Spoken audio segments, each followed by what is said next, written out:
Salutare dragilor și bine v-am găsit! Acesta este primul episod realizat pe acest canal de YouTube. În perioada următoare voi încerca să vă prezint lucruri mai puțin cunoscute pe diverse teme din întreaga lume. Și haideți să începem! Cum o spune și titlul videoclipului, astăzi am să vă prezint o supusă prăbușire a unui OZN în Germania nazistă. Majoritatea dintre voi au auzit câte ceva despre Roswell, unde un presupus OZN s-ar fi prăbușit în anul 1947 în statul New Mexico, USA. În urma acelui eveniment, armata americană a transmis că a capturat un OZN, pentru ca mai apoi să retracteze declarația. Pornind de la acel eveniment, subiectul OZN a devenit unul foarte cunoscut, însă puțini oameni cunosc faptul că în anul 1936, lângă orașul german Freiburg, un OZN s-ar fi prăbușit în Pădurea Neagră din apropierea orașului.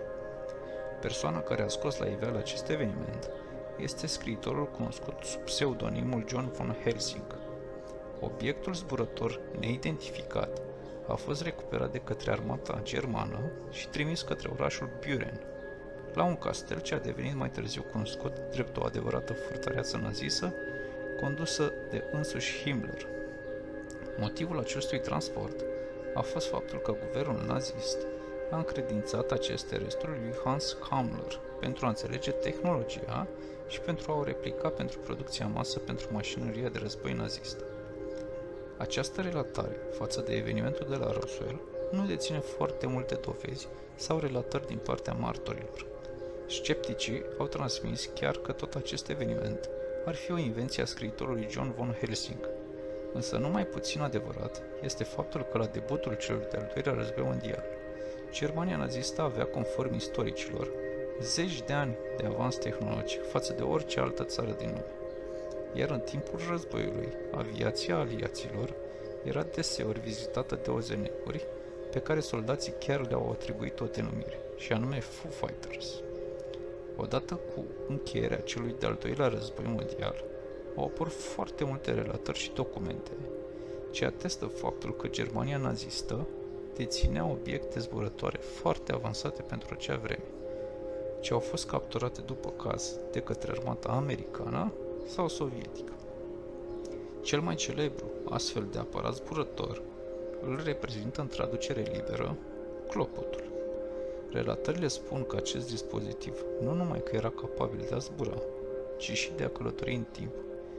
Ceea ce este foarte interesant este faptul că la 9 decembrie 1965, o sferă mare de foc strălucitoare a fost văzută de mii de oameni în cel puțin 6 state din SUA și Ontario, Canada, iar martorii oculari din mica localitate Kecksburg, aflată la aproximativ 48 de km sud-est de Pittsburgh, au afirmat că s-a prăbușit ceva în pădure.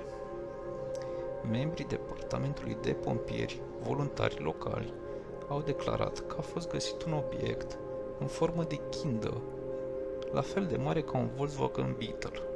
S-a afirmat de asemenea că a fost văzută și o scriere asemănătoare hieroglifelor egiptene pe o bandă în jurul bazei obiectului.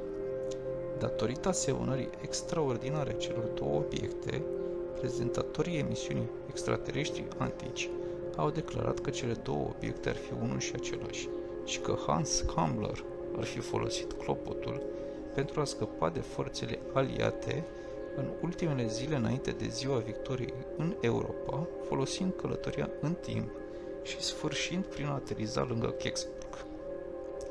Deși informațiile prezentate aici par a fi 100% SF, uneori aceste relatări, ce au rezistat testul timpului, au ceva sâmburi de adevăr. Iar aici vă las pe voi să decideți ceea ce este real și ce nu. Eu vă mulțumesc pentru atenția dumneavoastră și ne vom reîntâlni curând în videoclipul următor.